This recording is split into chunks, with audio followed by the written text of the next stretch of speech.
नमस्कार दोस्तों, स्वागत है आपका हमारे प्लेटफॉर्म द लाइसेम पर। जैसा कि आप जानते हैं कि यह यूट्यूब चैनल समर्पित है शैक्षणिक उद्देश्यों के लिए और इस क्रम में हम यूपीएससी, स्टेट पीसीएस, साथ ही यूजीसी, नेट, जेआरएफ में आपका मार्गदर्शन कर रहे हैं। तो मैं आपके साथ एक लेक्चर सीरीज लेके चल रहा था भारतीय संविधान और राज्य व्यवस्था की, और उसमें हम केंद्र संबंधों को समझ रहे थे। इस पर हम 2 लेक्चर ऑलरेडी बना चुके हैं, भाग 1 और भाग 2 के संदर्भ में। यह हमारा भाग 3 है केंद्र संबंधों पर। तो उसमें हमने समझा था कि भारतीय संघीय व्यवस्था की प्रकृति और स्वरूप कैसा है। फिर हमने देखा था कि केंद्र संबंधों के संदर्भ में क्या संवैधानिक प्रावधान है। और आज हम देखेंगे कि भारतीय संविधान में जो केंद्र संबंधों का विवरण किया गया है या जो विश्लेषण किया गया है, संविधान में जो प्रावधान दिए गए हैं, उनको लेकर केंद्र संबंधों के संदर्भ में क्या विवाद उत्पन्न होते हैं, राज्यों की क्या मांगे हैं जो केंद्र से वह करते हैं, और केंद्र किस प्रकार राज्यों की मांगों को पूरा कर रहा है।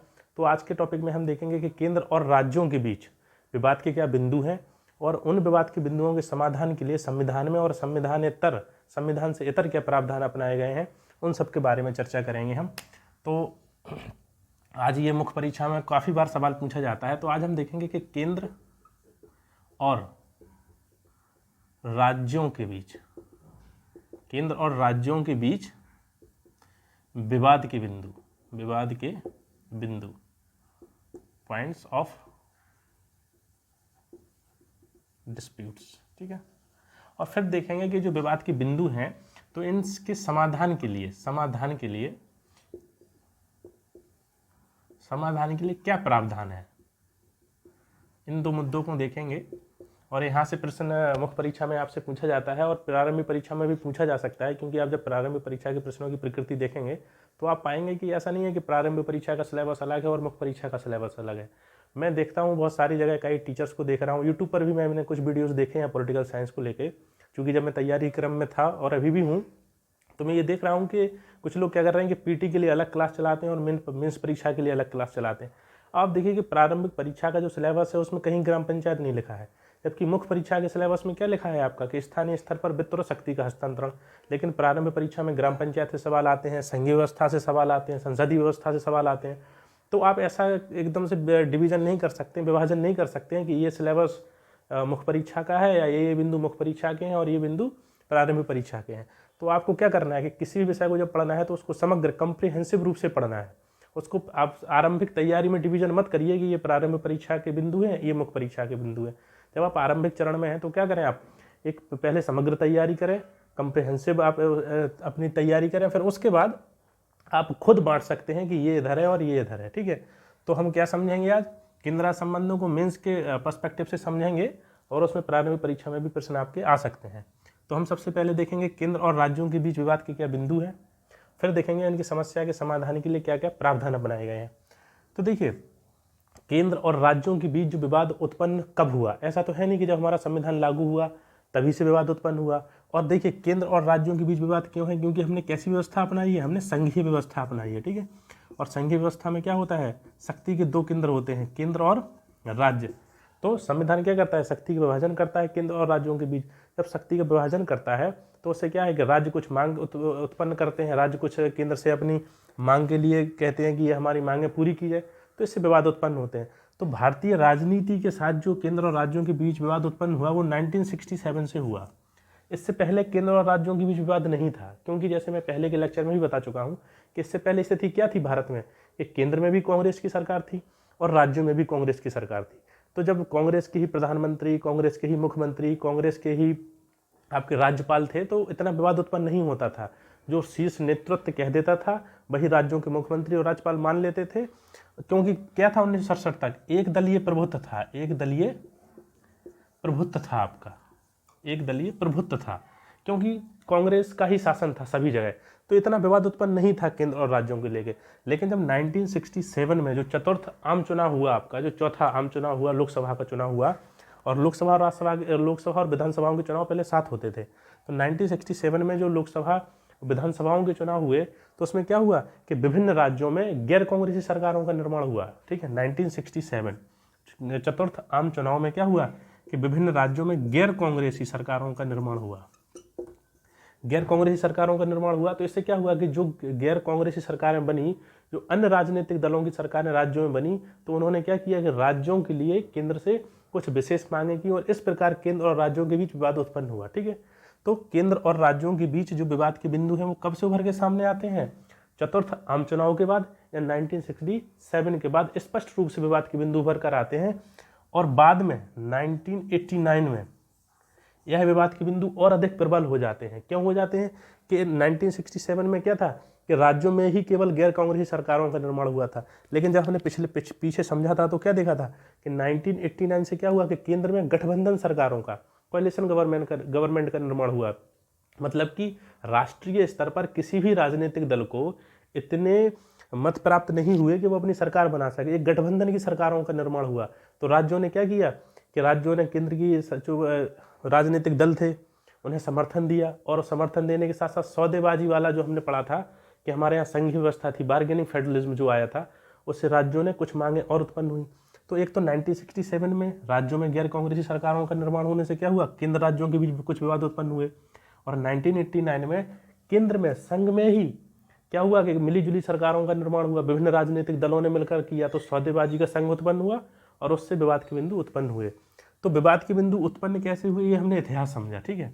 अब हम देखते हैं कि विवाद के बिंदु क्या क्या हैं, केंद्र और राज्यों के बीच विवाद के बिंदु क्या क्या हैं। तो सबसे पहले जो बिंदु भर के आता है वह है राज्यपाल, ठीक है। राज्यपाल की नियुक्ति, राज्यपाल की बर्खास्तगी और राज्यपाल की क्या है कि भूमिका, राज्यपाल का रोल क्या है। देखिए राज्यपाल, जैसा कि पहले भी हमने इस पर बात की थी राज्यपाल पे, तो राज्यपाल चूंकि राज्य का संवैधानिक प्रमुख होता है, और राज्यपाल की नियुक्ति कौन करता है, राज्यपाल की नियुक्ति संघ सरकार करती है, केंद्र सरकार करती है। तो राज्य क्या आरोप लगाते हैं राज्यपाल की नियुक्ति के संदर्भ में कि राज्यपाल जो कि राज्य का संवैधानिक प्रमुख है वह केंद्र सरकार के एजेंट के रूप में कार्य करता है, ठीक है, और राज्यों को कार्य नहीं करने देता है। जैसे कि दिल्ली जो केंद्र शासित प्रदेश है इसके संदर्भ में राज्यपाल की भूमिका, बिहार के संदर्भ में राज्यपाल की भूमिका, उत्तर प्रदेश के संदर्भ में राज्यपाल की भूमिका। राज्यपाल की सिफारिश पर ही राष्ट्रपति क्या करता है, राष्ट्रपति शासन लगाता है अनुच्छेद 356 के अंतर्गत। तो राज्यपाल जो है वो संवैधानिक प्रावधानों से हटकर कभी कभी क्या करते हैं कि केंद्र सरकार के इशारों पर कार्य करते हैं, और राज्यों में कभी कभी क्या करते हैं कि राज्यों की जो सरकारें होती हैं उन्हें अस्थिर कर देते हैं। तो राज्यपाल की भूमिका को लेकर बड़ा विवाद उत्पन्न होता है कि राज्यपाल को क्या करना चाहिए, एक संवैधानिक प्रमुख के रूप में कार्य करना चाहिए, ना कि केंद्र सरकार के एजेंट के रूप में। लेकिन राज्यपाल अक्सर करते क्या है कि चूंकि राज्यपाल की नियुक्ति केंद्र सरकार करती है, तो वो अपने जो उनकी नियुक्ति की गई है उसको बदले में देने के लिए केंद्र सरकार के अनुसार कार्य करते हैं। राज्यों में विधानसभा भंग कर देते हैं, मंत्रिपरिषद भंग कर देते हैं, राष्ट्रपति अनुशासन की सिफारिश कर देते हैं, और जो विधानसभा विभिन्न प्रकार के विधेयक पारित करती है उसे आरक्षित करके राष्ट्रपति के पास भेज देते हैं। उससे क्या होता है, विलंब हो जाता है। तो राज्यपाल की भूमिका को लेकर विवाद है। फिर है आपातकाल 356 जो हमने समझा अभी राज्यपाल के संदर्भ में, इसको लेकर भी विवाद है।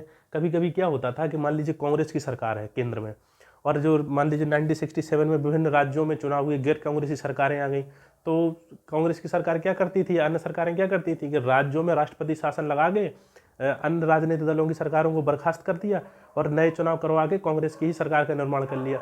मान लीजिए राज्यों में कांग्रेसी सरकार है, अगर बीजेपी आ गई तो बीजेपी भी यही करती थी, क्या करती थी कि राज्यों में राष्ट्रपति शासन लगा के कांग्रेसी सरकारों को भंग कर दिया और दोबारा चुनाव करवा के बीजेपी की पार्टी को जिता दिया। तो राज्यों में जो संवैधानिक तंत्र की विफलता, अनुच्छेद 356 क्या कह रहा है कि अगर राज्यों में संवैधानिक तंत्र की विफलता होती है तो राष्ट्रपति शासन लगेगा, लेकिन ऐसा नहीं था। राष्ट्रपति शासन कैसे लगा दिया जाता था, केंद्र में जो दल है अगर उसके विरुद्ध वाली पार्टी राज्यों में सत्ता में है तो उसको हटाने के लिए राष्ट्रपति शासन का प्रयोग कर दिया जाता था। तो इसको लेकर विवाद है। राज्य क्या कहते हैं कि राज्यपाल की जो भूमिका है, राज्यों की मांग है कि राज्यपाल की जो भूमिका है वह केंद्र के एजेंट के रूप में नहीं होनी चाहिए, बल्कि राज्यपाल की भूमिका संवैधानिक प्रमुख के रूप में होनी चाहिए और राज्य के कार्य में एक रुकावट के रूप में ना होकर उसके सुचारू संचालन के लिए होनी चाहिए। और राज्य कहते हैं कि जो आपातकाल है, जो राज्यों में आपातकाल लगाया जाता है, मतलब कि राष्ट्रपति शासन लगाया जाता है, वह अंतिम विकल्प के रूप में होना चाहिए। ठीक है, तो राज्यपाल की भूमिका है, आपातकाल है। इसके बाद है कि अखिल भारतीय सेवाएं, अखिल भारतीय सेवाएं, अखिल भारतीय सेवाएं क्या है, आईएएस, आईपीएस और आईएफएस। देखिए अखिल भारतीय सेवाओं की जो भर्ती करता है वो यूपीएससी करता है और इनकी नियुक्ति कौन करता है, राष्ट्रपति करता है। और अखिल भारतीय सेवाएं जो हैं वो काम कहाँ करती हैं, राज्यों में करती हैं। जो आईएएस होते हैं, आईपीएस होते हैं, आईएफएस होते हैं, वो राज्यों में काम करते हैं। लेकिन चूंकि जब राज्यों में काम करते हैं तो राज्यों के अधीन होते हैं, लेकिन अंतिम रूप से किसके प्रति उत्तरदायी होते हैं, केंद्र सरकार के प्रति उत्तरदायी होते हैं। तो राज्यों का कहना यह है कि जब संघीय व्यवस्था अपनाई गई है तो अखिल भारतीय सेवाओं की फिर आवश्यकता क्या है? संघ सरकार की अलग सेवाएं होनी चाहिए और राज्य सरकार की अलग सेवाएं होनी चाहिए। विभिन्न प्रकार की सेवाएं जो केंद्रीय सेवाएं होती हैं, कुछ सेवाएं होती हैं राज्य की सेवाएं होती है, जैसे पीसीएस, एसडीएम है, आपका डीवाईएसपी है, इनकी नियुक्ति राज्य लोक सेवा आयोग करता है। और विभिन्न प्रकार की जो नियुक्तियां होती हैं वो यूपीएससी करता है, वो केंद्रीय सेवाएं होती हैं जो केंद्र के अधीन कार्य करते हैं। लेकिन 3 सेवाएं ऐसी हैं जो अखिल भारतीय हैं, इनकी नियुक्ति करता तो यूपीएससी है, लेकिन इन्हें नियुक्ति राज्य में कर दी जाती है। तो राज्य आरोप लगाते हैं कि जो अखिल भारतीय सेवाएं हैं ये संघीय व्यवस्था के विरुद्ध हैं और क्या करते हैं, संघीय व्यवस्था की जो प्रकृति है उसके खिलाफ है, या राज्यों पर केंद्र के नियंत्रण को बनाए रखने का एक उपकरण है, एक इंस्ट्रूमेंट है। तो इसको लेकर विवाद होता है। फिर होता है कि राज्यों में कभी कभी शांति स्थापना के संदर्भ में क्या होता है कि सैन्य सेवाएं या कहें तो पुलिस बल की नियुक्ति केंद्रीय पुलिस बल की नियुक्ति कर दी जाती है, सीआरपीएफ की नियुक्ति कर दी। ठीक है, राज्यों की अपनी पुलिस होती है। जैसे हमने पढ़ा था कि पुलिस जो विषय है वो किसका विषय है, राज्य सूची का विषय है। लेकिन कभी कभी क्या होता है कि राज्यों में केंद्र अपना नियंत्रण रखने के लिए क्या करता है, जो केंद्र सरकार के पुलिस बल है उनकी नियुक्ति कर देता है। तो राज्य कहते हैं कि यह व्यवस्था संघीय ढांचे के विरुद्ध है। ठीक है, तो राज्यपाल को लेकर राज्यपाल की भूमिका और नियुक्ति और बर्खास्तगी को लेकर राज्यों का आरोप है। आपातकाल मतलब कि राष्ट्रपति शासन 356 को लेकर है, अखिल भारतीय सेवाओं को लेकर है, केंद्रीय पुलिस बल की नियुक्ति है। इसके बाद है जैसे कि हाल ही में एक विवाद उत्पन्न हुआ था, चलिए उसको थोड़ा बाद में समझेंगे। एक है पुलिस बल की नियुक्ति, फिर क्या है, इलेक्ट्रॉनिक मीडिया का प्रयोग आजकल बढ़ गया है। इलेक्ट्रॉनिक मीडिया, ठीक है, आजकल केंद्र सरकार भी संचार, हमने देखा था कि कम्युनिकेशन किसका विषय है, संघ सूची का विषय है। तो संघ सरकार क्या करती है कि इलेक्ट्रॉनिक मीडिया का प्रयोग अपने हाथ में पूरे तरीके से ले लेती है। तो इस पे भी राज्यों का आरोप है। और हाल ही में तमिलनाडु सरकार ने ये कहा है कि हम केंद्र शब्द का प्रयोग करते हैं, सेंटर, लेकिन हमें किस शब्द का प्रयोग करना चाहिए, संघ शब्द का प्रयोग करना चाहिए, यूनियन। मतलब कि जो केंद्र की सरकार है उसको यूनियन कह के हमें बुलाना चाहिए, ना कि सेंट्रल गवर्नमेंट। क्योंकि सेंट्रल गवर्नमेंट का प्रयोग जो है वो यूनिटरी सिस्टम में किया जाता है। जब आप कभी मुख्य परीक्षा लिख रहे हैं और मुख्य परीक्षा लिखते हुए अगर कभी केंद्र संबंधों पर या संघीय व्यवस्था पर कोई प्रश्न आता है तो आप वहाँ केंद्र शब्द का प्रयोग करने से बचें। आप वहाँ किस शब्द का प्रयोग करें, संघीय शब्द का प्रयोग करें, आप वहाँ यूनियन वर्ड का प्रयोग करें। क्योंकि भारतीय संविधान का अनुच्छेद क्या कह रहा है कि India that is Bharat shall be the union of state. तो राज्य सरकारों का यह भी आरोप है कि सेंट्रल शब्द का प्रयोग करने से क्या होता है कि संघीय व्यवस्था के स्थान पर एकात्मक शासन की प्रकृति उभरती है। और हमें इसलिए क्या शब्द का प्रयोग करना चाहिए, संघ शब्द का प्रयोग करना चाहिए। तो राज्यों की आरोप है इन सबको लेकर कि राज्यपाल की भूमिका है, राष्ट्रपति शासन है, अखिल भारतीय सेवाओं की नियुक्ति है, राज्यसभा भी अखिल भारतीय सेवाओं की नियुक्ति कर देती है, इस पर भी राज्यों का आरोप है। केंद्रीय पुलिस बल की नियुक्ति है, इलेक्ट्रॉनिक मीडिया है, संघ की जगह केंद्र शब्द का प्रयोग किया जाता है। तो इन बिंदुओं को लेकर राज्य के क्या है, आरोप है। मुख्य परीक्षा में आपसे पूछा जा सकता है कि केंद्र संबंधों के संदर्भ में भारतीय संघ व्यवस्था के विरुद्ध राज्यों के आरोप क्या क्या है। तो ये आरोप है राज्यों के कि ये भूमिका जो है वो राज्य कहते हैं कि संघीय व्यवस्था के विरुद्ध है, ये आरोप है राज्यों के। तो ये आपको याद रखना है और कभी ऐसा प्रश्न उत्पन्न होता है तो आप उसको लिख सकते हैं। ठीक है, देखिए एक तो इसे हम केंद्र संबंध कह सकते हैं या कह सकते हैं कि केंद्र संबंधों की प्रवृत्तियाँ, इस टाइप से भी प्रश्न आता है मुख्य परीक्षा में। टेंडेंसीज, ठीक है, emerging tendencies between central and state relation, इस प्रकार का प्रश्न आ सकता है कि केंद्र संबंधों के बीच के नई प्रवृत्तियां क्या उभर रही हैं। तो ये नई प्रवृत्तियां हैं, देखिए ये तो परंपरागत हो गई हैं। ठीक है, या इलेक्ट्रॉनिक मीडिया का प्रयोग, केंद्र की जगह संघ शब्द का प्रयोग, ये नई प्रवृत्तियां हैं। ठीक है, तो इनको समझा जा सकता है। तो ये हमने बात की कि केंद्र और राज्यों के बीच क्या विवाद के बिंदु हैं, राज्य किन बिंदुओं पर केंद्र सरकार से कहते हैं कि आपको क्या है इनका प्रयोग नहीं करना चाहिए या इनका प्रयोग करना भी चाहिए तो संवैधानिक प्रावधानों के अनुसार करना चाहिए। तो केंद्र और राज्यों के बीच ये विवाद हमने समझा। अब हम ये देखेंगे कि ये जो विवाद हैं, तो चूंकि संविधान निर्माताओं को भी मालूम था कि केंद्र और राज्यों के बीच विवाद उत्पन्न होगा, इसीलिए उन्होंने क्या किया था कि संविधान में स्पष्ट रूप से लिख दिया था, स्वतंत्र न्यायपालिका भी बनाई थी। फिर भी उन्हें मालूम था कि आने वाले समय में विवाद उत्पन्न होगा, क्योंकि संघीय व्यवस्था में केंद्र और राज्यों के बीच विवाद उत्पन्न होना बहुत ही सहज और स्वाभाविक है। इसलिए उन्होंने क्या किया कि केंद्र और राज्यों के बीच जो विवाद है और अगर उन्हें मालूम था कि भविष्य में हो सकता है तो उसके समाधान के लिए कुछ प्रावधान किए हैं। तो ये क्या टॉपिक बनेगा, ये क्या हेडिंग बनेगी, केंद्र और राज्यों के बीच उत्पन्न प्रवृत्तियों या उत्पन्न विवाद के समाधान के लिए उपाय, प्रावधान, उपकरण, इंस्ट्रूमेंट, कुछ भी लिख सकते हैं आप। तो जो प्रावधान है वो 3 प्रकार के हैं, ठीक है। केंद्र और राज्यों के बीच जो नई प्रवृत्तियां हो रही हैं, नए विवाद उत्पन्न हो रहे हैं, उनके समाधान के प्रावधान जो है वो 3 प्रकार के हैं। एक तो संवैधानिक प्रावधान है, कॉन्स्टिट्यूशनल प्रोविजन है, ठीक है, संवैधानिक प्रावधान है। फिर है सांविधिक, और फिर है गैर संवैधानिक और गैर सांविधिक। संवैधानिक का मतलब कॉन्स्टिट्यूशनल, स्टैट्यूटरी प्रोविजंस, और नॉर कॉन्स्टिट्यूशनल नाइदर स्टैट्यूटरी, ठीक है। मतलब कि केंद्र और राज्यों के बीच जो विवाद उत्पन्न हो रहा है या आने वाले समय में होगा, उसके समाधान के लिए 3 प्रकार के उपकरण अपनाए गए हैं, इंस्ट्रूमेंट अपनाए गए हैं। कुछ ऐसे प्रावधान हैं जो कि संविधान में ही लिख दिए गए हैं, क्योंकि संविधान निर्माताओं को मालूम था कि केंद्र और राज्यों के बीच आने वाले समय में विवाद उत्पन्न होगा, तो इसलिए जब संविधान का निर्माण हो रहा था तो कुछ प्रावधान संविधान में ही लिख दिए गए ताकि केंद्र राज्यों के बीच क्या किया जाए, अपना संबंध सुचारू रूप से चल सके। कुछ प्रावधान ऐसे हैं जो कि संसद ने किए हैं। देखिए, संवैधानिक का मतलब होता है ऐसे प्रावधान जो संविधान में लिखे गए हैं। सांविधिक स्टैट्यूटरी का मतलब होता है ऐसे प्रावधान जिन्हें कि संसद ने अधिनियम पारित करके बनाया है, ऐसे।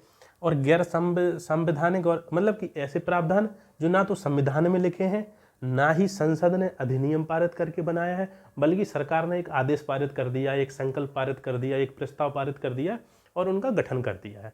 तो ये अंतर होता है इन तीनों में कि संवैधानिक, सांविधिक और गैर संवैधानिक और गैर सांविधिक, ठीक है। इसको गैर संवैधानिक भी कहते हैं, इसको गैर संवैधानिक भी कहते हैं, ठीक है। ये कभी कभी वो समस्या उत्पन्न करते हैं ये वाले टर्म, ठीक है। तो अब देखिए संवैधानिक प्रावधान क्या क्या है केंद्र और राज्यों के बीच विवाद उत्पन्न हो तो उनके समाधान के लिए। तो जैसे सबसे पहले है कि अंतर्राज्यीय जल विवाद, अनुच्छेद 263, अंतर्राज्यीय जल विवाद अनुच्छेद 262, ठीक है। फिर है अंतर्राज्यीय परिषद, अनुच्छेद 263, ठीक है। फिर है आपका जीएसटी परिषद 279A, और फिर है वित्त आयोग अनुच्छेद 280, ठीक है। तो ये संवैधानिक प्रावधान है। अब सांविधिक प्रावधान क्या है, जैसे क्षेत्रीय परिषद, फिर है पूर्वोत्तर परिषद, और इसमें क्या है, जैसे कि आपका नीति आयोग है, राष्ट्रीय विकास परिषद है, और विभिन्न प्रकार के सम्मेलन, जो कि मैं बता दूंगा आपको क्या क्या सम्मेलन। देखिए, तो केंद्र और राज्यों के बीच अगर कोई विवाद उत्पन्न होता है, कोई समस्या उत्पन्न होती है, तो यह तो संविधान निर्माताओं को पता था, इसलिए उन्होंने कुछ प्रावधान संविधान में कर दिए। कुछ प्रावधान हमारे क्या किया है, अगर समस्या उत्पन्न हुई तो उनको संसद ने अधिनियम बना के उस समस्या के समाधान के लिए प्रयास किया है। कुछ प्रावधान ऐसे हैं जो कि न संविधान में लिखे गए हैं, ना अधिनियम द्वारा पारित हुए, बल्कि सरकार ने क्या किया है कि एक ऑर्डर पारित कर दिया, एक मोशन पारित कर दिया और उनकी स्थापना कर दी उन संस्थाओं की। तो ये जो प्रावधान है, अगर मुख्य परीक्षा में मान लीजिए कभी प्रश्न उत्पन्न होता है कि या मुख्य परीक्षा में कभी आपसे प्रश्न पूछा जाता है कि केंद्र राज्यों के बीच उभरती प्रवृत्तियों टेंडेंसीज के समाधान के लिए क्या क्या प्रावधान अपनाए गए हैं और आप इस संदर्भ में क्या समझते हैं, सुझाव उत्पन्न करिए। तो टेंडेंसीज क्या क्या अपनाई गई हैं वो है, प्रावधान तो ये हैं, ठीक है, प्रावधान ये हैं। ये इस प्रकार आप बांट सकते हैं मुख्य परीक्षा में कि समाधान के लिए संवैधानिक प्रावधान क्या क्या है, सांविधिक प्रावधान क्या क्या है, गैर सांविधिक प्रावधान क्या क्या है। अब मुख्य परीक्षा में ऐसा नहीं है कि अंतर्राज्यीय जल विवाद पर ही आप एक पैराग्राफ लिख रहे हैं, इतना लिख देंगे तो ये काफ़ी होता है, ठीक है। अनुच्छेद के साथ आप लिख देंगे, क्योंकि आपको 150, 250, 200 वर्ड में लिखना होता है आंसर। तो इस प्रकार का ढांचा अगर आपने अपने दिमाग में बैठा लिया तो ये पर्याप्त है मुख्य परीक्षा में। मान लीजिए कभी प्रश्न उत्पन्न हो रहा है कि केंद्र राज्यों के बीच उभरती प्रवृत्तियों के समाधान के लिए क्या प्रावधान अपनाएंगे, स्पष्ट करिए। तो प्रवृत्तियां लिख दीजिए एक पैराग्राफ में इस प्रकार का स्ट्रक्चर बना के लिख दीजिए, कंक्लूजन लिख सकते हैं आप, ठीक है। तो हम इनको समझ लेते हैं थोड़ा सा कि क्या क्या है, किसका क्या आशय है, उसके बारे में चर्चा कर लेते हैं, ठीक है। तो सबसे पहले हम संवैधानिक प्रावधानों को समझते हैं कि ऐसे प्रावधान जो संविधान में लिख दिए गए हैं। तो तो भारतीय संविधान का अनुच्छेद 262 262 क्या कह रहा है कि अंतर्राज्यीय जल विवाद, इंटर स्टेट वाटर डिस्प्यूट अगर उत्पन्न हो रहा है। देखिए हमारे देश में नदियां हैं, तो ऐसा तो है नहीं कि उत्तर प्रदेश की नदी अलग है, मध्य प्रदेश की नदी अलग है और कर्नाटक की अलग है, क्योंकि एक नदी निकलती है तो कई राज्यों से बहती है वो नदी। तो अगर कभी ऐसा विवाद उत्पन्न होता है नदी के जल को लेकर, नदी घाटी को लेकर कोई विवाद राज्यों के बीच उत्पन्न होता है, तो उसके समाधान के लिए क्या प्रावधान है, तो ये भारतीय संविधान में ही लिख दिया गया है कि इस प्रकार का अगर कभी विवाद उत्पन्न होता है तो उसका समाधान कैसे होगा। देखिए महानदी को लेकर विवाद है, कृष्णा नदी को लेकर विवाद है, कावेरी नदी को लेकर विवाद है। तो अनुच्छेद जो आपका 262 है वो कह रहा है कि अंतर्राज्यीय जल विवाद अगर इंटर स्टेट वाटर डिस्प्यूट उत्पन्न होता है तो यह संसद को अधिकार दिया गया है, यह संसद को अधिकार दिया गया है कि इस प्रकार के विवाद के समाधान के लिए, इस प्रकार के विवाद के समाधान के लिए संसद क्या कर सकती है, एक ट्रिब्यूनल, न्यायाधिकरण स्थापित कर सकती है। ठीक है, ट्रिब्यूनल स्थापित कर सकती है। और अनुच्छेद 262 कह रहा है कि संसद को यह भी अधिकार होगा, संसद को यह भी अधिकार होगा, संसद को यह भी अधिकार होगा कि इस प्रकार के विवाद को वह सुप्रीम कोर्ट और हाई कोर्ट के न्याय क्षेत्र से पृथक कर सकता है। ठीक है, इसका क्या आशा है अनुच्छेद 262 का, ये कह रहा है कि अगर दो राज्यों के बीच किसी नदी के जल को लेकर या किसी नदी के नदी घाटी को लेकर कोई विवाद उत्पन्न हो रहा है तो केंद्र सरकार को यह अधिकार है कि इस प्रकार का मामला अगर केंद्र सरकार चाहे तो सुप्रीम कोर्ट हाई कोर्ट में नहीं जाएगा और इसके लिए अलग से क्या किया जाएगा, ट्रिब्यूनल स्थापित किया जाएगा, न्यायाधिकरण स्थापित किया जाएगा। ठीक है, और वहाँ से इसका समाधान हो जाएगा। तो जब ऐसा कहा गया है और विभिन्न प्रकार की नदियों को लेकर विवाद उत्पन्न हुआ है, जैसे मैंने बताया कि महानदी है, कावेरी है, कृष्णा है, तो इसके लिए सरकार ने क्या किया, 2 अधिनियम बनाए। अनुच्छेद 262 इतनी ही बात करता है बस, तो सरकार ने उसके लिए अधिनियम बनाए, जैसे कि नदी बोर्ड अधिनियम 1956। ठीक है, और अंतर्राज्यीय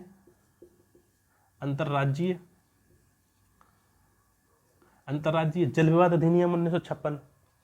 अनुच्छेद 262 के अंतर्गत केंद्र सरकार ने 2 अधिनियम पारित किए, 2 एक्ट पारित किए, एक तो नदी बोर्ड अधिनियम 1956 और एक अंतर्राज्यीय नदी जल विवाद अधिनियम 1956। तो जो नदी बोर्ड अधिनियम है इसके अंतर्गत, नदी बोर्ड अधिनियम के अंतर्गत बोर्ड स्थापित किया जाता है। अगर राज्य इस प्रकार की मांग करते हैं तो बोर्ड क्या करते हैं, देखभाल करते हैं। और अंतर्राज्यीय जो नदी जल विवाद अधिनियम 1956 है उसके अंतर्गत अगर कोई राज्यों के विवाद उत्पन्न होता है तो केंद्र सरकार उसके लिए ट्रिब्यूनल स्थापित करती है। और इस प्रकार के 8 ट्रिब्यूनल अभी तक स्थापित किए गए हैं और विभिन्न प्रकार के नदियों के विवाद को लेकर उनको सुलझाया गया है, 8 प्रकार के। तो करंट अफेयर्स इसके लिए ये है कि हाल फिलहाल ये कहा जा रहा है कि एक स्थायी अंतर्राज्यीय नदी जल विवाद ट्रिब्यूनल अधिकरण स्थापित कर दिया जाए और बार बार सरकार को स्थापना की आवश्यकता ना पड़े। ठीक है, तो हमारे संविधान में क्या किया गया है कि अगर राज्यों के बीच नदी जल को लेकर, नदी घाटी को लेकर विवाद उत्पन्न हो रहा है तो उसके लिए प्रावधान संविधान में ही कर दिया गया है। ठीक है, तो हमने ये समझा। इसके बाद है कि अंतर्राज्यीय परिषद, इंटर स्टेट काउंसिल, ठीक है। अंतर्राज्यीय संविधान में लिखा है, अनुच्छेद 263 में लिखा है, संविधान में लिखा गया है कि राष्ट्रपति को अगर यह लगता है कि अंतर्राज्यीय परिषद, इंटर स्टेट काउंसिल की स्थापना की आवश्यकता है तो राष्ट्रपति ऐसी इंटर स्टेट काउंसिल की स्थापना कर सकता है। तो इंटर स्टेट काउंसिल की स्थापना भारत में कब हुई, 1990 में हुई। किसके सिफारिश पर हुई, सरकारिया आयोग की सिफारिश पर हुई। सरकारी आयोग 1983 में गठित किया गया था। ठीक है, अंतर्राज्यीय परिषद की स्थापना जो हुई 1990 में हुई। अब प्रश्न उत्पन्न होता है कि अंतर्राज्यीय परिषद जो है इसकी स्थापना 1990 में ही क्यों हुई, यह प्रश्न उत्पन्न होता है। तो जैसा कि मैंने अभी थोड़ी देर पहले आपको बताया था कि 1989 में भारत में क्या हुआ कि गठबंधन, जो आपकी कोलिशन गवर्नमेंट, गठबंधन सरकारों का निर्माण शुरू हुआ तो राज्यों की भूमिका बढ़ी। जो हमने सौदेबाजी संघ में इस पर बात की थी लेक्चर में, तो राज्यों की भूमिका बढ़ी। तो राज्यों की भूमिका बढ़ने से क्या हुआ कि केंद्र और राज्यों के बीच विवाद उत्पन्न हुआ। 1989 से विवाद उत्पन्न हुए थे, उसी की केंद्र राज्यों के बीच जो विवाद उत्पन्न हो रहे थे उसकी समस्या के समाधान के लिए सरकारी आयोग गठित किया गया था। उसने सिफारिश की कि अंतर्राज्यीय परिषद की स्थापना का समय आ गया है और केंद्र और राज्यों के बीच व्यापक रूप से विवाद उत्पन्न होने लगे हैं, इसलिए अंतर्राज्यीय परिषद की स्थापना की जाए। तो बीपी सिंह की जो सरकार थी उन्होंने 1990 में इसकी स्थापना की। ठीक है, तो इंटर स्टेट काउंसिल जो है इसका कार्य क्या होता है, इसका कार्य वही है कि केंद्र और राज्यों के बीच समाधान कोई उत्पन्न हो रहा है तो वो मुद्दे देखना, उन मुद्दों का समाधान प्रस्तुत करना, देश का एकीकरण बनाए रखना, राज्यों के बीच कोई विवाद उत्पन्न हो रहा है तो उसका समाधान करना, संघ सरकार केंद्र शासित प्रदेशों के बीच विवाद का समाधान करना। कुल मिला के केंद्र और राज्य और केंद्र शासित प्रदेशों के बीच कोई विवाद उत्पन्न हो रहा है तो उसका समाधान करना, उन मुद्दों को समझना, उन मुद्दों में के लिए सिफारिश करना, सलाह देना। इसकी प्रकृति सलाहकारी होती है। ठीक है, तो ये इसके कार्य हैं। हम देखते हैं इसकी संरचना क्या है। संरचना, अंतर्राज्यीय परिषद की संरचना क्या है, हम ये देख लेते हैं। तो अंतर्राज्यीय परिषद का जो अध्यक्ष होता है, अध्यक्ष वो कौन होता है? वो प्रधानमंत्री होता है, प्राइम मिनिस्टर होता है। ठीक, इसका जो अध्यक्ष होता है वो प्राइम मिनिस्टर होता है। और इसमें जो आपके सभी राज्य हैं, जितने भी 28 राज्य हैं, उनके मुख्यमंत्री भी इसके सदस्य होते हैं। साथ ही साथ जिन केंद्र शासित प्रदेशों में विधानसभा है, वहाँ के मुख्यमंत्री इसके सदस्य होते हैं। साथ ही साथ जिन केंद्र शासित प्रदेशों में विधानसभा नहीं है, वहाँ के प्रशासक, उपराज्यपाल इसके मेंबर होते हैं।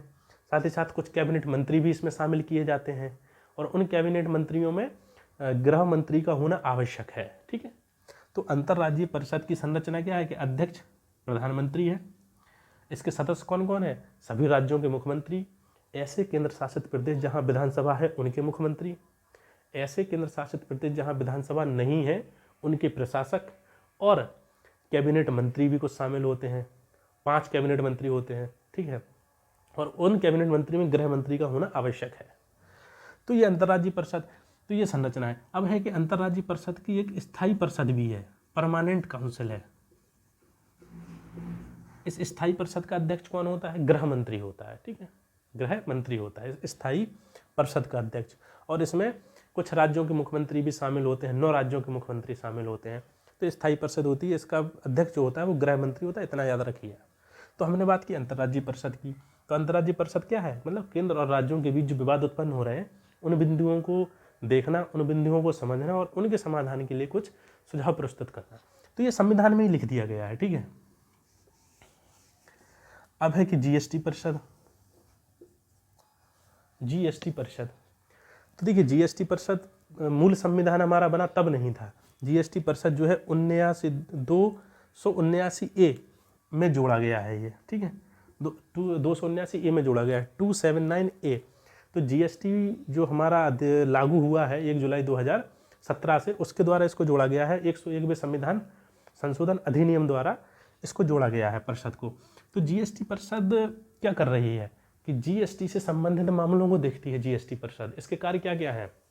इसके कार्य है कि जीएसटी से संबंधित सभी मामलों को देखना, जीएसटी की दरें क्या होंगी उसको देखना, और जीएसटी में किन वस्तुओं को शामिल करना है, किन वस्तुओं को निकालना है उनको देखना, भविष्य में किन वस्तुओं को शामिल किया जाएगा उसको देखना। तो ये संपूर्ण जीएसटी से संदर्भित कार्य करती है। तो इसकी संरचना क्या है, इसका स्ट्रक्चर क्या है? इसका स्ट्रक्चर क्या है? तो जीएसटी जो परिषद है, आपकी जीएसटी काउंसिल है, इसका अध्यक्ष कौन होता है? वित्त मंत्री होता है, केंद्रीय वित्त मंत्री। इसका अध्यक्ष होगा आपका केंद्रीय वित्त मंत्री। और इसमें जो आपका केंद्रीय वित्त राज्य मंत्री होता है वो भी इसमें शामिल होता है। ठीक है, तो इसका अध्यक्ष कौन है? केंद्रीय वित्त मंत्री। इसके सदस्य कौन होंगे? केंद्रीय वित्त राज्य मंत्री, विभिन्न राज्यों के वित्त मंत्री, ठीक है, और केंद्र शासित प्रदेशों के वित्त मंत्री, जहां विधानसभा है जहां विधानसभा नहीं है उनके प्रशासक। तो ये इसकी संरचना है कि इसका अध्यक्ष आपका होगा। अब है कि इस संरचना हो गई है, इसके साथ ही इस निर्णय कैसे लेती है जीएसटी परिषद? निर्णय कैसे ले? तो यह 3/4 बहुमत से निर्णय लेती है अपने 3/4 से। जितने भी सदस्य हैं इसके, उनका 3/4 किसी पक्ष में होगा तभी निर्णय लिया जाएगा। ठीक है, तो इसमें केंद्र और राज्यों की क्या भागीदारी है? तो 2/3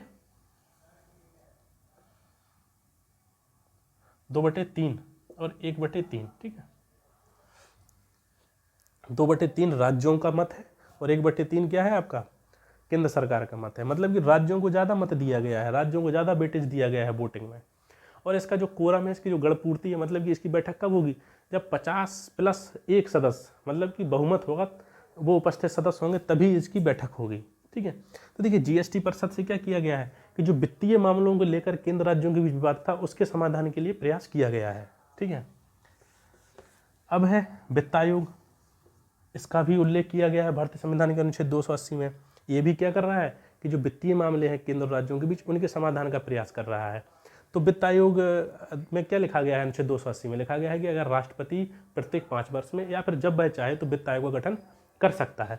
तो वित्त आयोग और भारतीय संविधान में क्या किया गया है कि वित्त आयोग की संरचना का उल्लेख नहीं किया गया है। यह किस पे छोड़ दिया गया है? यह संघ सरकार पे छोड़ दिया गया है कि वित्त आयोग में आपको क्या करना है और कैसी संरचना होगी, क्या योग्यता होगी, वो संसद निर्धारित करेगी।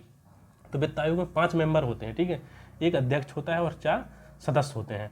तो अध्यक्ष के लिए क्या गया है कि सार्वजनिक ज्ञान का जानकार हो, और सदस्यों के लिए अर्थशास्त्र का ज्ञान होना चाहिए, सांख्यिकी का ज्ञान होना चाहिए, प्रशासक का ज्ञान होना चाहिए, और न्यायाधीश की योग्यता रखने वाला एक व्यक्ति इसमें शामिल होना चाहिए। तो वित्त आयोग के कार्य क्या है? ये बहुत महत्वपूर्ण कार्य है और आपसे एग्जाम में पूछे जाते हैं। वित्त आयोग के कार्य प्रारंभिक परीक्षा में पूछे जाते हैं, मुख्य परीक्षा में सीधा सीधा प्रश्न आ सकता है, ठीक है। तो वित्त आयोग का कार्य क्या है? तो पहला कार्य क्या है वित्त आयोग का? कि संघ और राज्यों के बीच करों का बंटवारा करना, ठीक है। वित्त आयोग का कार्य है कि संघ और राज्यों के बीच करों का बंटवारा करना, मतलब कि जो कर केंद्र सरकार को प्राप्त हुए हैं उन करों में से राज्यों को हिस्सा दिलाना, तो के संघ और राज्यों के बीच करों का बंटवारा करना और राज्यों के मध्य फिर बंटवारा करना, ठीक है। पहला कार्य क्या है कि केंद्र और राज्यों के बीच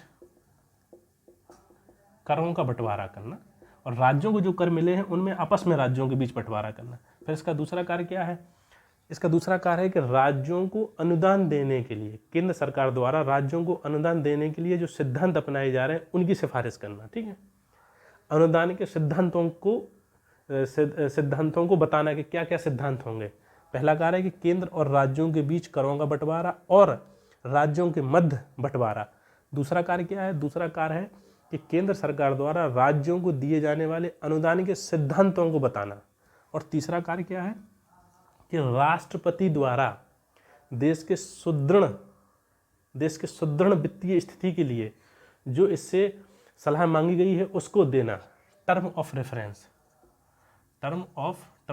रेफरेंस, ठीक है। देखिए वित्त आयोग के कार्य जो हैं 4, वो उनमें से 3 स्थिर रहते हैं। एक ही कार्य में बदलाव आता है, वो आता है टर्म ऑफ रेफरेंस। हर साल इसी में बदलाव आता रहता है और आपसे मुख्य परीक्षा में सीधा सीधा प्रश्न भी पूछा गया है कि जो आपका 15वां वित्त आयोग था उसके क्या टर्म ऑफ रेफरेंस थे। तो ये आपको हमेशा जब पढ़ना है, आप जब वित्त आयोग पढ़ रहे हैं, हर साल वित्त आयोग से करंट जुड़ता रहता है, कुछ ना कुछ आता रहता है, टर्म ऑफ रेफरेंसेज पढ़ने हैं आपको। तो इसका क्या आशय है? पहला दूसरा कार्य समझ लिया। तीसरा कार्य क्या है कि राष्ट्रपति द्वारा देश के सुदृढ़ वित्तीय स्थिति के लिए जो उससे सलाह मांगी जाती है या उससे सिफारिशें करने के लिए कहा जाता है कुछ बिंदुओं पर, तो उन बिंदुओं के संदर्भ में वो सलाह देता है किसको? राष्ट्रपति को। उसको कहते हैं टर्म ऑफ रेफरेंस, ठीक है। और इसका चौथा कार्य क्या है? इसका चौथा कार्य है कि स्थानीय शासन, मतलब कि ग्राम पंचायतें और नगर पालिकाओं के संदर्भ में, ग्राम पंचायतें और नगर पालिकाओं के संदर्भ में राज्य की संचित निधि से जो राज्य का वित्त आयोग है उसकी जो अनुशंसाएं हैं उनके संदर्भ में सिफारिशें करना, ठीक है। मतलब कि स्थानीय स्तर पर उनकी आर्थिक सुदृढ़ता को बढ़ाने के लिए राज्य की संचित निधि से राज्य की वित्त आयोग द्वारा क्या सिफारिश दी जा रही है उसके संदर्भ में भी ये राज्य वित्त आयोग को सिफारिशें प्रदान करता है कि स्थानीय जो स्तर पर सरकार है उनका कैसे आर्थिक मजबूत किया जाए, आर्थिक रूप से उन्हें मजबूती दी जाए। तो ये 4 कार्य हैं वित्त आयोग के, ठीक है। मैं फिर रिपीट कर दे रहा हूँ कि केंद्र और राज्यों के बीच करों का बंटवारा और राज्यों के मध्य आवंटन। फिर है कि केंद्र द्वारा राज्यों को अनुदान देने के सिद्धांत बताना, राष्ट्रपति द्वारा देश के सुदृढ़ वित्तीय हित के लिए सिद्धांत देना जिसे टर्म ऑफ रेफरेंस कहते हैं। फिर है स्थानीय स्तर पर राज्य की संचित नीति से राज्य वित्त आयोग के द्वारा जो सिफारिश की जाती है उसमें सलाह देना। तो ये 4 कार्य हैं वित्त आयोग के, ठीक है। तो देखिए संविधान में केंद्र राज्यों के बीच विवाद उत्पन्न हो रहा है तो उनके समाधान के लिए प्रावधान कर दिए गए हैं। क्या 262 है, 263 है। तो इसको क्या है? इसको सहयोगी संघवाद भी कहते हैं आप, सहयोगी संघवाद, कोऑपरेटिव फेडरलिज्म कहते हैं इसको, ठीक है। इन दोनों को वित्तीय सहयोगी संघवाद कहते हैं, फाइनेंशियल कोऑपरेटिव फेडरलिज्म। अब मान लीजिए कभी मेंस परीक्षा में प्रश्न आता है कि वित्तीय सहयोगी संघवाद के लिए क्या क्या प्रावधान अपनाए गए हैं, तो जीएसटी परिषद है, वित्त आयोग है, ये संविधान में लिख दिए गए हैं। इसको कहते हैं कि वित्तीय सहयोगी संघवाद, ठीक है, मतलब कि फाइनेंशियल कोऑपरेटिव फेडरलिज्म। और मान लीजिए कभी इस प्रकार का प्रश्न आता है कि भारतीय संविधान में सहयोगी संघवाद मतलब कि कोऑपरेटिव फेडरलिज्म के सुचारू संचालन के लिए क्या क्या प्रावधान दिए गए हैं स्पष्ट करिए। इस प्रकार का प्रश्न आ जाए तो आप क्या लिखेंगे? सहयोगी संघवाद को बनाए रखने के लिए संविधान में क्या प्रावधान अपनाए गए हैं? 262 है, 263 है, 279 ये है, 280 है। तो ये आप 3-4 बिंदु लिख सकते हैं सहयोगी संघवाद। देखिए सहयोगी संघवाद का आशय क्या होता है? संघीय व्यवस्था में शक्तियाँ केंद्र और राज्यों के बीच होती हैं। तो जब केंद्र और राज्यों के बीच होती हैं तो इसका ये आशा नहीं है कि केंद्र को राज्यों से कुछ लेना देना नहीं है और राज्यों को केंद्र से लेना देना नहीं है, ऐसा नहीं है। संघीय व्यवस्था का आशय होता है कि देश के सर्वसमावेशी विकास के लिए केंद्र और राज्य आपस में मिलकर कार्य करें और आपस में मिलकर इस प्रकार कार्य करें कि देश के प्रत्येक वर्ग का क्या हो सके? कल्याण सुनिश्चित हो सके। तो उसके लिए क्या है? सहयोगी संघीय व्यवस्था अपनाई गई है हमारे यहाँ। ऐसा नहीं है कि राज्यों को अलग शक्तियाँ दे देंगे, केंद्र को अलग शक्तियाँ दे दी गई हैं तो राज्य और केंद्रों को कोई लेना देना नहीं है। मैंने क्या बताया था कार्यपालिका शक्तियों में कि जब केंद्र सरकार कोई योजना बनाती है तो उसका क्रियान्वयन कौन करता है? राज्य करते हैं। तो हमारी जो संघीय व्यवस्था है केंद्र और राज्यों की, वो आपस में जुड़ी हुई है। ऐसा नहीं है कि संघ और राज्य अलग अलग होकर कार्य कर सकते हैं। तो सहयोगी संघवाद का मतलब होता है कि भारत के संविधान के जो आदर्श हैं, मूल्य हैं, उन्हें प्राप्त करने के लिए क्या है कि केंद्र और राज्य आपस में मिलकर मतलब सहयोगपूर्ण तरीके से कार्य करें। यही सहयोगी संघवाद है, समझे? तो संविधान में सहयोगी संघवाद के लिए क्या प्रावधान अपनाए गए हैं? अनुच्छेद 262, 263, 279, 280। इस प्रकार का प्रश्न मेंस में आ सकता है और नहीं आ रहा है तो इस प्रकार के शब्दों का प्रयोग आपको करना है आंसर राइटिंग में, सहयोगी संघवाद या ये सब। तो ये संवैधानिक प्रावधान थे, ठीक है। अब है सांविधिक प्रावधान। स्टैट्यूटरी प्रावधान क्या है? जैसे मैंने बात की थी क्षेत्रीय परिषद, ठीक है, और फिर है पूर्वोत्तर परिषद। ये हमने संवैधानिक प्रावधान समझे। अब ये सांविधिक प्रावधान है। क्षेत्रीय परिषद, जोनल काउंसिल, ठीक है। तो इनका गठन संवैधानिक अधिनियम के द्वारा किया था। किस अधिनियम के द्वारा? राज्य पुनर्गठन अधिनियम के द्वारा। राज्य पुनर्गठन अधिनियम 1956 के द्वारा क्षेत्रीय परिषदों का गठन किया गया था। कितनी क्षेत्रीय परिषदें हैं? 5 क्षेत्रीय परिषदें हैं। कितनी क्षेत्रीय परिषदें हैं? 5। 5 में कौन कौन सी? पूर्वी, पश्चिमी, उत्तरी, दक्षिणी और मध्य। 5 क्षेत्रीय परिषदें भारत में हैं। क्षेत्रीय परिषदों सांविधिक है, निकाय हैं ये क्षेत्रीय परिषदें। क्षेत्रीय परिषदों की स्थापना किसके माध्यम से की गई थी? संसद ने एक अधिनियम पारित किया था, राज्य पुनर्गठन अधिनियम, स्टेट रीऑर्गेनाइजेशन एक्ट 1956। इसके द्वारा 5 क्षेत्रीय परिषदें गठित की गई। मतलब कि भारत को 5 क्षेत्रों में बांट दिया गया, पूर्वी, पश्चिमी, उत्तरी, दक्षिणी और मध्य, ठीक है। अब एक जब क्षेत्रीय परिषदों का गठन किया गया तो उसमें भारत की जो भाषाई विविधता है, भारत की जो भौगोलिक विविधता है, भारत की जो सांस्कृतिक विविधता है, तो उन सब चीज़ों का ध्यान रखा गया है, ठीक है। जैसे उत्तर प्रदेश है, जो मध्य जो क्षेत्रीय परिषद है उसमें है उत्तर प्रदेश, मध्य प्रदेश। पूर्वी जो क्षेत्रीय परिषद है उसमें कौन कौन है? जैसे बिहार है, छत्तीसगढ़ है, झारखंड है। और जो पूर्वोत्तर है उनके लिए अलग बात की गई है, ठीक है।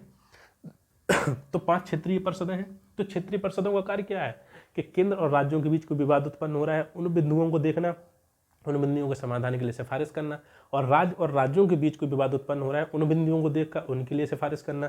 तो जो 5 क्षेत्रीय परिषदें हैं, इनका अध्यक्ष कौन होता है? इनका अध्यक्ष जो होता है केंद्रीय गृह मंत्री होता है। ऐसे अभी हमारे अमित शाह जो है वह इसके अध्यक्ष होंगे केंद्रीय परिषदों के, 5 के, ठीक है। और केंद्रीय परिषदों की बैठकें होती रहती हैं, ठीक है।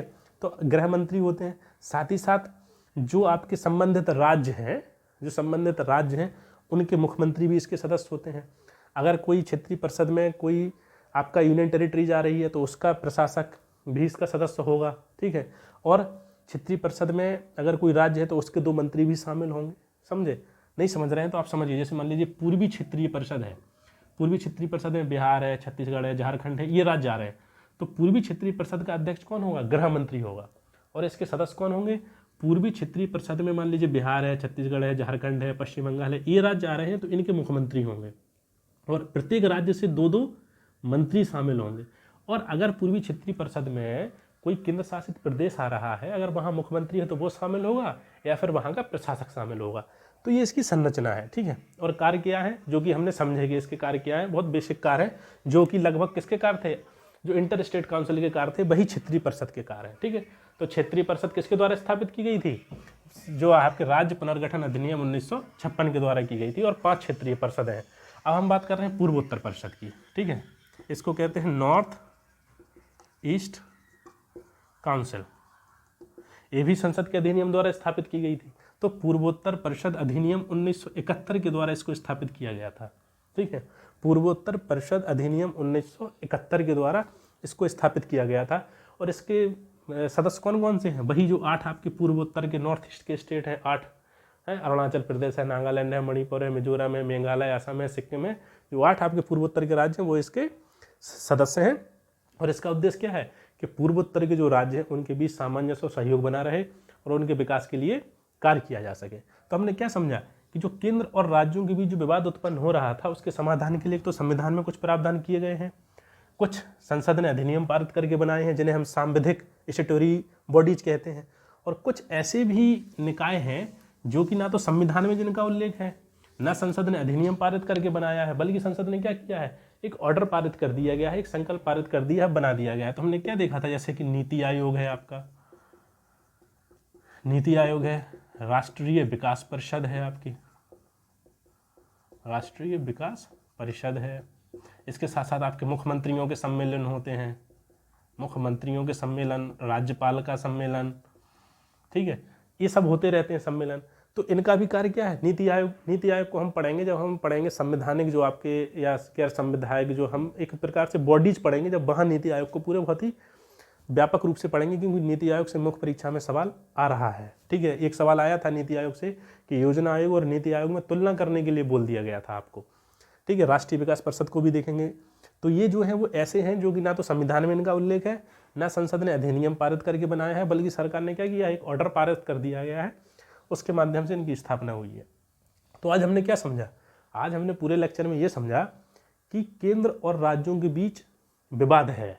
वो विवाद उत्पन्न क्यों हुआ, हमने देखा कि चतुर्थाम चुनाव 1967 के बाद गैर कांग्रेस सरकारें बनी, फिर 1989 के बाद केंद्र में मिलीजुली गठबंधन सरकारों से राज्यों की भूमिका बढ़ी भारतीय व्यवस्था में, इससे विभिन्न प्रकार के मतभेद उत्पन्न हुए। फिर हमने देखे कि मतभेद के बिंदु क्या क्या थे, राज्यपाल की भूमिका है, अनुच्छेद 356 है, अखिल भारतीय सेवाओं हैं, हमने देखा कि ये बिंदु है। तो संविधान निर्माता भी जानते थे कि विवाद उत्पन्न होगा, तो उन्होंने क्या किया कि विवाद को के समाधान के लिए कुछ प्रावधान अपनाए। तो एक तो संविधान में ही कुछ प्रावधान रख दिए गए, अनुच्छेद 262, 263, 279, ये 280 कुछ संसद ने पारित करके बनाए हैं, जैसे कि क्षेत्रीय परिषद देखा हमने, पूर्वोत्तर परिषद देखा, और कुछ ऐसे प्रावधान हैं जो कि सरकार ने ऑर्डर पारित करके बना दिए गए हैं, तो वो ये है। तो हमने इस प्रकार का प्रश्न जो है वो मुख्य परीक्षा में आता है और आ सकता है, तो आपको याद रखना है इस पूरे ढांचे को। इस ढांचे को लिख सकते हैं हम, 200-250 वर्ड ही होंगे मुश्किल से ये। अब आपको यह नहीं करना है कि हर क्षेत्रीय परिषद में जाके उसका विवरण देने लगे हैं, आप इस प्रकार का स्ट्रक्चर बना के लिख सकते हैं। ठीक है, तो हमने क्या देखा कि हमारी जो संघीय व्यवस्था है वह कैसी है, हमारी जो संघीय व्यवस्था है वह कैसी है, सहयोगी संघवाद है हमारा। ठीक है, सहयोगी संघवाद।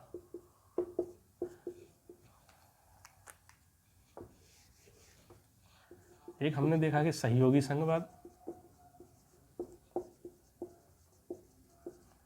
एक है प्रतिस्पर्धी संघवाद। ठीक है, कॉम्पिटिटिव फेडरलिज्म, और ये है कोऑपरेटिव फेडरलिज्म। ठीक है, तो हमने क्या देखा, हमने अभी तक क्या समझा कि हमने सहयोगी संघवाद को समझा है कि कैसे कोऑपरेटिव फेडरलिज्म है, मतलब कि संघवाद, जैसे मैंने क्या बताया, संघ में केंद्र राज्य की शक्तियां अलग अलग हैं, तो इसका ये ऐसा नहीं है केंद्र अलग है राज्य अलग है, बल्कि भारत के समुचित आर्थिक विकास के लिए और भारत में सर्वसमावेशी विकास के लिए क्या करना है कि केंद्र और राज्य एक साथ मिलकर चलें और संवैधानिक प्रावधानों को एक साथ लागू करें। तो यही सहयोगी संघवाद है, मतलब कि केंद्र राज्य का सहयोग करे और राज्य केंद्र का सहयोग करें। तो सहयोगी संघवाद के क्या क्या प्रावधान संविधान में है, हमने देखा कि 262, 263 गैर संवैधानिक प्रावधानों को भी देखा, जो क्या कर रहे हैं, क्षेत्रीय परिषद या पूर्वोत्तर परिषद क्या कर रहे हैं, केंद्र और राज्यों के बीच में पुल के रूप में कार्य कर रहे हैं। फिर हमने देखा कि सहयोगी संघवाद की स्थापना के लिए कुछ ऐसे भी प्रावधान अपनाए गए हैं जो कि ना संविधान में थे ना सांविधिक थे। नीति आयोग क्या कर रहा है कि केंद्र और राज्यों के बीच संबंधों को स्थापित कर रहा है। अब ये सहयोगी संघवाद समझा पूरा हमने अभी तक। अब एक वर्ड आजकल आज चलता है कि प्रतिस्पर्धी संघवाद, कॉम्पिटिटिव फेडरलिज्म। इसका आशय क्या है, देखिए प्रतिस्पर्धी संघवाद का आशय यह है कि केंद्र और राज्य अभी तक सहयोग तो आपस में कर रहे थे, ठीक है, केंद्र और राज्य एक दूसरे के लिए सहयोग कर रहे थे आपस में, लेकिन जब राज्य और राज्यों के बीच क्या होना चाहिए, सहयोग तो हो ही, साथ ही साथ प्रतिस्पर्धा भी हो। ठीक है, केंद्र और राज्य सहयोग कर रहे हैं तो सहयोगी संघवाद, लेकिन राज्यों और राज्यों के बीच क्या हो कि प्रतिस्पर्धा भी हो, प्रतिस्पर्धा नकारात्मक रूप से ना हो बल्कि सकारात्मक रूप से हो। मतलब कि देखिए, नीति आयोग की प्रतिस्पर्धी संघवाद में बहुत महत्वपूर्ण भूमिका है। नीति आयोग विभिन्न सारे इंडेक्स निकालता है, ठीक है, SDG इंडेक्स निकाल रहा है नीति आयोग, ठीक है, कृषि से संबंधित इंडेक्स निकाल रहा है, आपके जो आर्थिक विकास से संबंधित इंडेक्स निकाल रहा है, आपके के जो विश्व व्यापार से संबंधित बहुत सारे इंडेक्स नीति आयोग निकाला है। तो नीति आयोग क्या करता है, जैसे आकांक्षी जिला योजना चला रहा है नीति आयोग, जो एस्पिरेशनल डिस्ट्रिक्ट प्रोग्राम चला रहा है, उसमें क्या कर रहा है कि राज्यों को श्रेणी प्रदान करता है कि नंबर 1 पर राज्य ये है, द्वितीय पर ये, तृतीय पर एक है। तो इससे क्या होता है कि राज्यों के बीच सकारात्मक प्रतिस्पर्धा उत्पन्न होती है, और उससे क्या होता है कि राज्य अपने जो कि स्वशासन स्थापित करने का प्रयास करते हैं, और राज्यों में जो संरचनात्मक ढांचागत जो कमियां हैं उनको दूर करने का प्रयास करते हैं। क्योंकि अगर कोई राज्य मान लीजिए सबसे नीचे है 28वें नंबर पर, अगर वो सुधार करके 20वें नंबर पर, 18वें नंबर पर, 10वें नंबर पर आता है, तो केंद्र सरकार उसको विभिन्न प्रकार के प्रोत्साहन देती है, ठीक है। ये हम देखेंगे कि वित्त आयोग, जब करंट अफेयर्स पढ़ेंगे तो देखेंगे कि वित्त आयोग ने जो आवंटन किया है करों का, उसमें उन राज्यों को भी प्रोत्साहन दिया गया है जो अच्छा कार्य कर रहे हैं। तो प्रतिस्पर्धी संघवाद का आशय क्या है? प्रतिस्पर्धी संघवाद का आशय है कि ऐसा नहीं है कि केवल सहयोग बना रहे, बल्कि राज्यों के बीच में एक सकारात्मक प्रतिस्पर्धा भी उत्पन्न की जाए, और उस प्रतिस्पर्धा से क्या हो कि राज्यों के बीच कार्य करने और सुशासन को स्थापित करने की जो है एक ललक पैदा हो, ताकि समग्र और सर्वसमावेशी विकास की स्थापना हो सके, ठीक है। तो आप जब मुख्य परीक्षा लिख रहे हैं तो सहयोगी संघवाद, प्रतिस्पर्धी संघवाद, सौदेबाजी के संघवाद, इस प्रकार की जो शब्दावली है वह आपके आंसर में आनी चाहिए, और उससे ये पता चलता है कि आपने उस विषय को बहुत अच्छे से, बहुत गहराई से पढ़ा है, ठीक है। तो सहयोगी संघवाद का मतलब क्या है कि केंद्र और राज्य आपस में मिलकर कार्य कर रहे हैं देश के विकास के लिए, और प्रतिस्पर्धी संघवाद का मतलब है कि केंद्र और राज्य आपस में मिलकर कार्य कर तो रहे हैं, लेकिन राज्यों और राज्यों के बीच सकारात्मक प्रतिस्पर्धा हो, जिससे कि क्या हो कि जो पिछड़े राज्य हैं वह मुख्य धारा में आए और सर्वसमावेशी विकास की स्थापना हो सके। और प्रतिस्पर्धी संघवाद में नीति आयोग की महत्वपूर्ण भूमिका है। तो ये हमने केंद्र राज्य संबंधों को समझा है संघीय व्यवस्था के संदर्भ में, और इसके बाद हम देखेंगे पंचायती व्यवस्था को। तो आप हमारे साथ जुड़े रहिए, पढ़ते रहिए, अपने उज्जवल भविष्य का निर्माण करिए। धन्यवाद।